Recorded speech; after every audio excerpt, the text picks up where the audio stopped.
Welcome to Not My Generation, the political podcast that looks at political events and news through a generational lens. I'm Professor James Davenport. This is my wonderful colleague, Dr. Emily Stacey, and we're going to be talking about a presidential election. And I have a question. Do we know who the president-elect is yet? No, I think we have a good inkling, but we have not had an official declaration yet. So everything is still very much in limbo. I'm exhausted, you're exhausted. The entirety of political science across the United States and probably the world is exhausted. So yeah. This has been a strange election. It may get stranger before we're done. We knew this was going to happen, of course. We do have about 5 states, if my understanding, 5 states that have yet to be called, including Pennsylvania, Arizona, Georgia, North Carolina, and Nevada. Right. Currently, former Vice President Joe Biden is ahead in the Electoral College vote count. Yes. However, these 5 states are the states that are going to determine if he makes it over the hump or if Trump somehow pulls this out. But I would say definitely Biden has the inside track at this point. Right. It's a good thing to mention as well that Joe Biden actually made history already. He has received more votes total than any other presidential candidate in United States history at this point, with over, 70 million now. Wow. He made it with 69 million. That's impressive. But huge totals now. So yeah, very interesting stuff going on. So in those states, just quickly, what's left to be counted. So we have in Georgia, for example, 93% of the vote in. Trump is leading by about 1 percentage point, roughly 86,000 votes, with around 300,000 votes remaining to count. North Carolina, again, 95% of the vote in. Trump leading by again about 1 point, an average roughly of about 76,000 votes with 290,000 remaining. So I mean, you can see that there is room left to grow. Particularly, folks are projecting in Georgia, the vote that is remaining tends to be metro area Atlanta votes, Gwinnett County, that are heavily African American, very urban areas that would likely lean towards a Biden victory. Right. And that would, of course, if Biden were to able to squeak out a victory in Georgia, that would pretty much put the nail in the coffin of Trump's re-election attempt, right? Yeah, he needs Georgia, right? At this point, Absolutely. he needs Georgia for sure. And again, particularly if Nevada, right, we were just discussing before the show, the kind of curiosity about Nevada and why Fox News has called the state for Vice President Joe Biden, former Vice President Joe Biden. Arizona. I'm sorry, yes, Arizona. I continue to confuse our so southwestern together, states. Right? I am having a moment. It's because they were, the votes that were left out in Maricopa County are so close to the border of Nevada. And so whenever I'm watching Steve Kornacki at 2 a.m., they bleed together, Nevada and Arizona. So yeah, very curious situation there. So we'll see, again, still the official count, you've got about 86%. Well, that was yesterday, about 90. Probably about 90, yes. After last night, they had 2 vote dumps last night, the last one at about 11 p.m. So you've got about 90-ish % of the vote in at this point. So if Biden can hold on to that, razor thin advantage in Arizona, it does look like, very helpful. It's going to be extremely helpful for him. So. As I'm looking at the overall election landscape and what happens, what looks like will happen, my biggest takeaway is nobody is going to be able to claim a strong victory one way or the other, right? Yeah. Where's your blue wave, kids? Regardless of who wins the presidency, whether it's Biden or Trump, both are going to be faced with at least one chamber of commerce that is directly opposed to their agenda. Does not look like the Democrats are going to flip the Senate. No. They needed to gain 4 seats at most. They might get 2, and that's it. And if they're able to pick up the runoff election in Georgia, which is by no means guaranteed. Right. The Democrats' majority in the House looks like is going to shrink by about 5 seats, right? Including the one from Oklahoma that was lost, which we'll talk about a little bit later on in the program. So for Democrats, it is kind of an election, right? Yeah. I mean, we got the presidency, but Are we going to be able to do all of these grand things that we were talking about doing? Well, probably not. I don't know that they were going to be able to do all of the grand things that they thought they were going to be able to do, even if. Either way, yeah, right. even if. And of course, the GOP can't be claiming any sizable victory in this. If they lose the presidency, that's kind of at least a repudiation of Trump, if not the Republican Party and its policy prescriptions over the last few years. But you know, they are going to hold on to the Senate by the skin of their teeth, and they're still the minority in the House. So from that perspective, it's pretty much a wash, whatever happens. I don't know. I'm a little bit more concerned. Again, I think that the blue wave, this tidal wave that we were expecting, or that we had heard so much about through the media and certainly candidates, and to no small, oh my God, words are failing me today. There was no small amount of money that was poured in by the DNC. To these Senate races, to these House races, and so for the the amount of bucks that they put in, the bang was really a whimper, really. Right. And that has to be disappointing, right? So again, I talk a lot about the identity crisis within both of the political parties, but we are seeing just mass chaos within the Democratic Party already. Democrats who tend to be younger these days and tend to be way more progressive had to swallow a Joe Biden presidency. And so just getting them out to vote was extremely difficult. I'll talk about turnout in terms of age momentarily. But going forward, I think this race, particularly 2020, where it should not have been this close, right? Let's just be honest about this race. Well, we were told it wasn't going to be this close, right? But even still, you've seen analysis from the Washington Post, from the New York Times, from the Nation, et cetera. I could go on and on. We have lived through this presidency, and so we understand, and particularly this year with COVID response, I'm not sure how many Americans in a partisan way can honestly say that the COVID response has been stellar at this point on a national front. And so it is very curious that this election is as close as it is, and that there are still about 5 ways in the Electoral College that this could come down to a tie. Right. I mean, I'm honestly flabbergasted and a little here's bit. something that we've got these lawsuits that are already starting to be filed, and something Trump doesn't need a tie to throw this into the House of Representatives. Right. All he needs to do is have the courts declare one state's votes as being improperly given. Right. Toss those out, and now you're going to the House, right? Right. And here's the thing about the House: if it gets there, and I think this is a long shot scenario. Yeah. I think the Electoral College will tell us who's going to be the president. But let's speculate. That's always fun. Let's speculate a little bit. Let's say that for some reason the Electoral College doesn't produce a majority winner through its mechanism.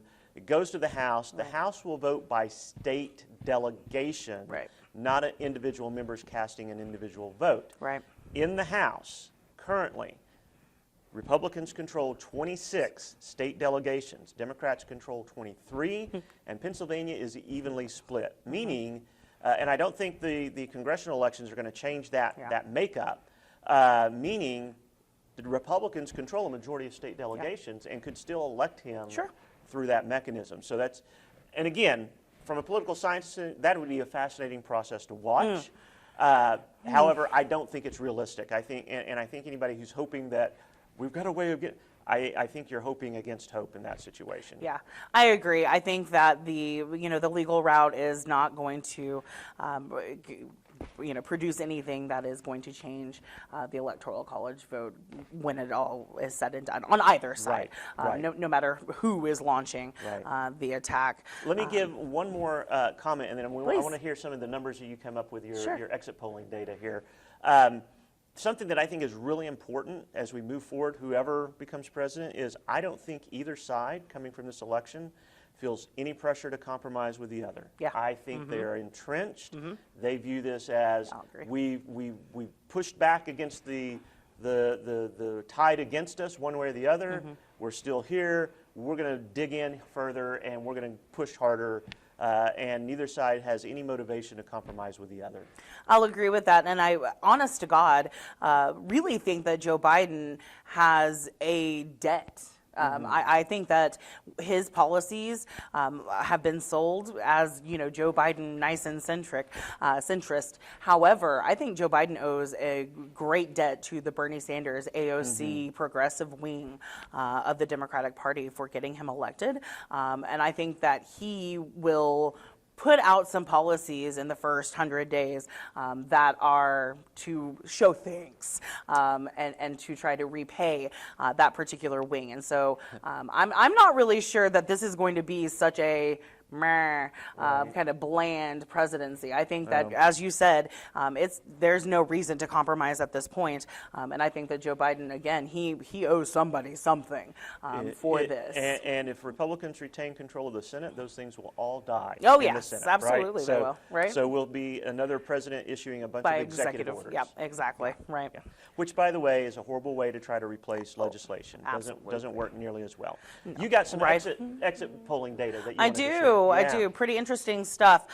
So yeah, I like to cherry pick exit data like every good social scientist does. So I pulled from the New York Times, and they updated this yesterday, and they're continuously updating as the vote count changes and as we get new information in. But as of yesterday, male voters, 47% of all voters went 49% Trump, 48% Biden. Female voters, 53% of voters, all voters, yay, ladies, 43% Trump, 56% Biden.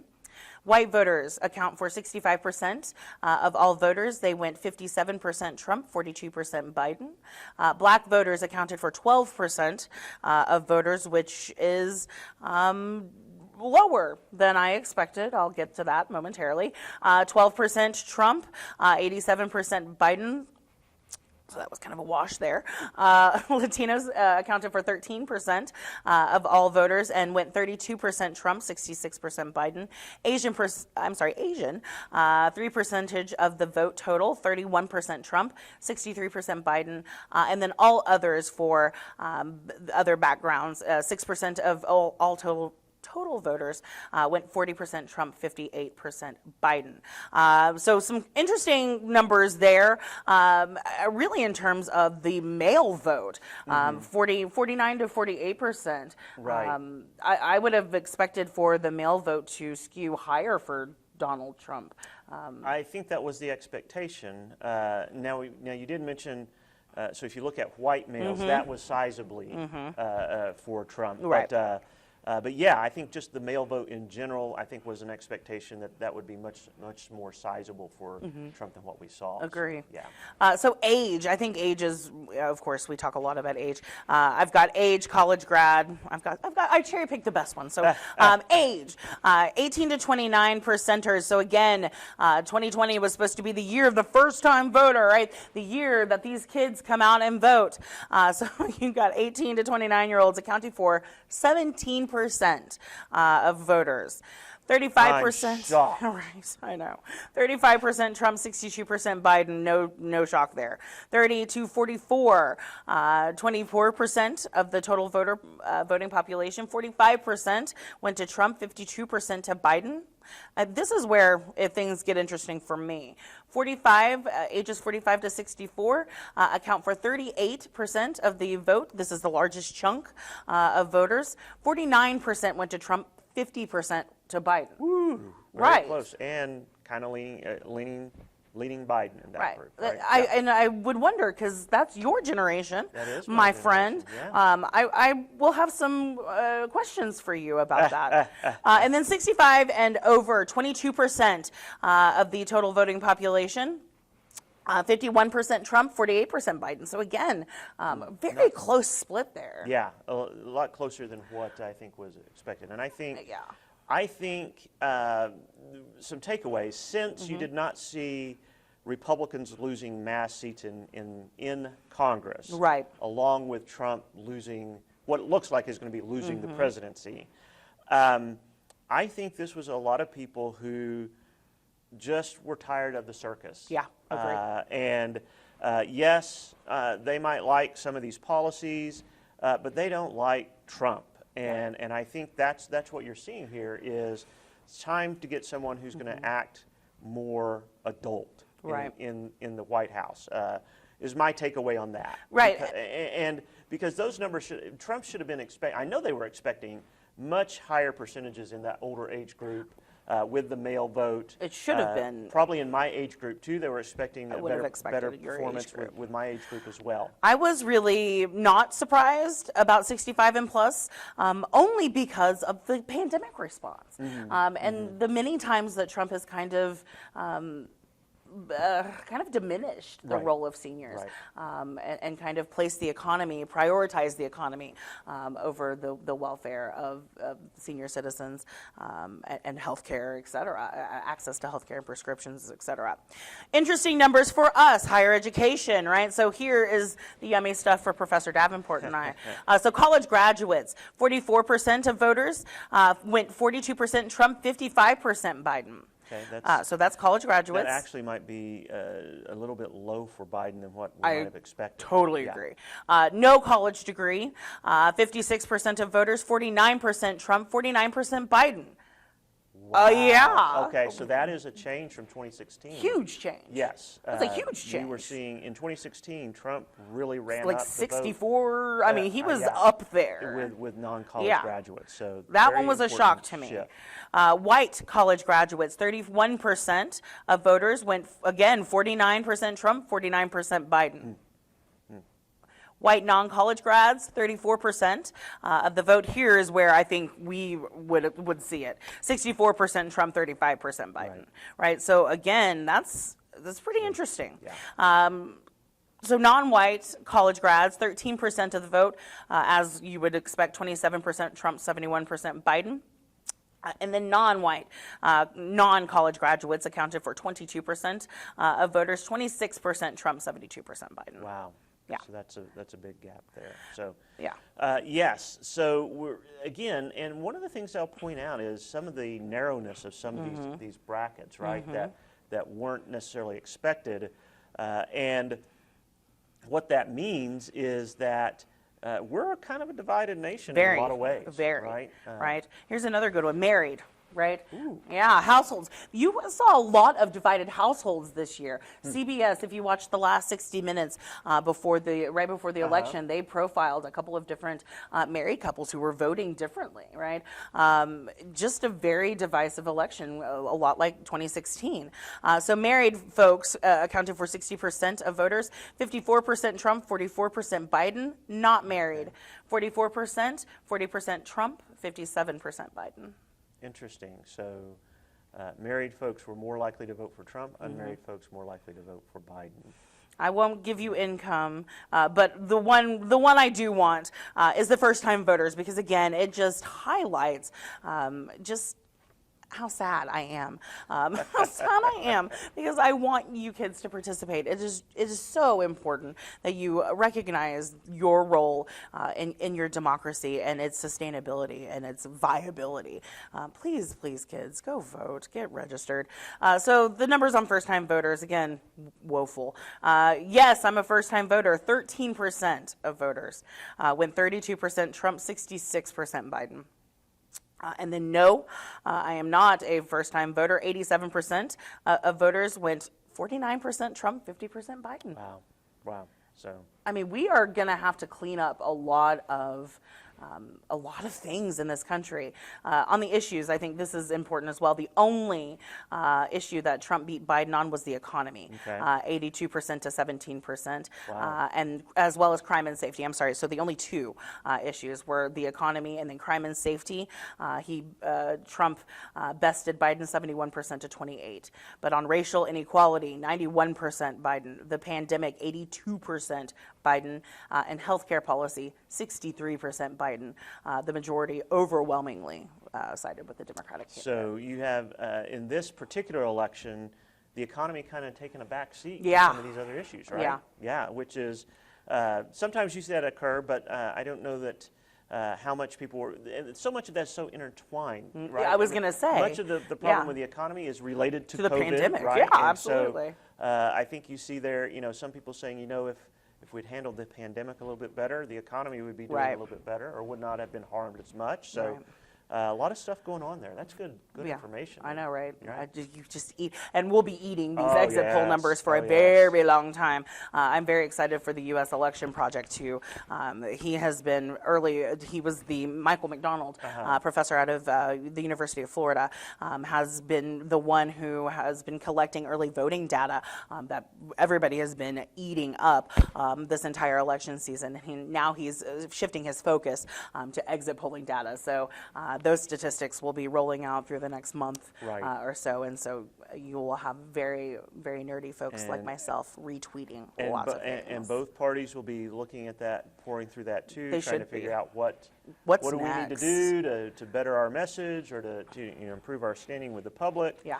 And like you said, that could get real divisive within both of those parties. As, It w- as you you have know, you different have to. factions fighting Yeah, for control of the absolutely. two parties, right? Absolutely. And you've got more polarized folks that are going into Washington, D.C. I mean, we didn't focus too heavily on the U.S. House or Senate, but in, Kelly Loeffler's case, and then you had one other, Marjorie Taylor, who is, they're QAnon ladies.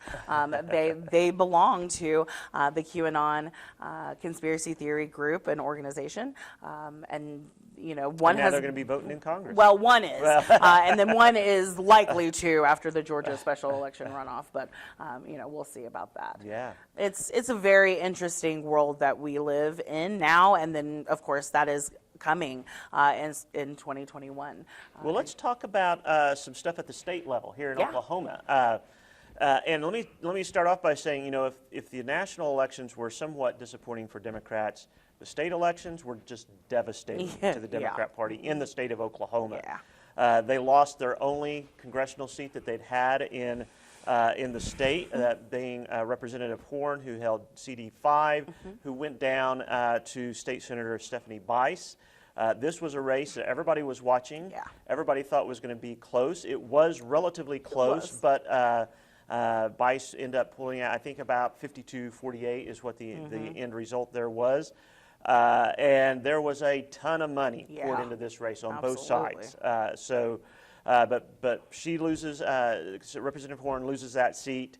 No other. In fact, I was looking at all four other congressional district races. No Democrat in any of those campaigns exceeded 33% of the vote in any Wow. of those. The Republicans Wow. incumbents were just dominant Jeez in Louise. those congressional races. Really the same thing when you look at the U.S. Senate race. I think a lot of people thought, well, didn't think necessarily Broyles would win. You're right. Thought that she would do pretty decently. Yeah, right. Nope. Didn't crack 33%. Wow. Yeah. Wow. Not 33% statewide. Yikes. Right. So tough night for Democrats Yeah. on that front. Democrats lost 5 additional seats in the House. So Republicans, out of 101 seats in the State House of Representatives, Republicans are going to be holding somewhere around 80, maybe more seats in the State House of Representatives. The Senate was a wash. Each party lost one, gained one. So some interesting state House races that I thought. You had Chelsea Branham in House District 83. She was the Democrat incumbent.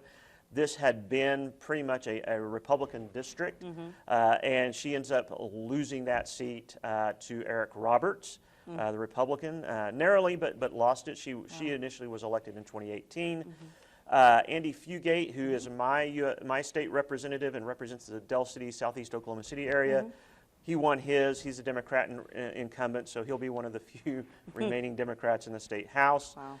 Kelly Albright, representative who represents our Yes, college, the area yeah. around our college, lost her bid wow. for reelection Okay. slightly. Again, 51-49. Oh, wow. She had won in 2018. She was kind of that second wave of teachers that had Teachers, yeah. ran and had won what had been a GOP district. It's still plurality registered. Yeah. Republicans have a little bit higher registration than Democrats, but Max Wolfley pulled that one out.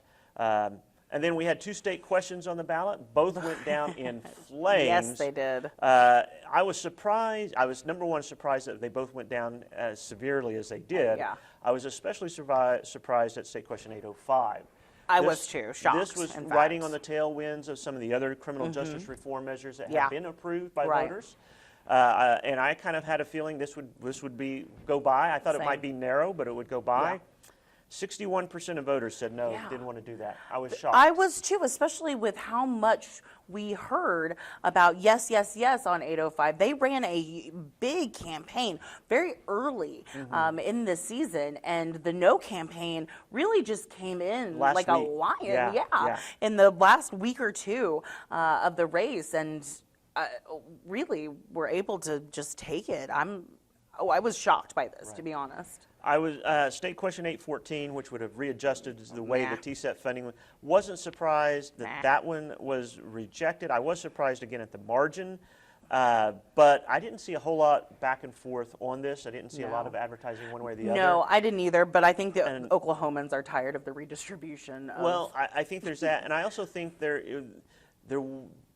a lot of voters went into the polls, were not aware that this question was going to be on the ballot, and probably this was the first time they were reading Didn't, through it. yeah, do homework, yeah. Might not have fully understood what was behind Sure. this, and they just voted no. Yeah. And so, but it did a little bit better than the 805 Yeah. did. So, almost 59% rejected it, to 41% approving of it. So, it's some interesting stuff there, especially with those state questions.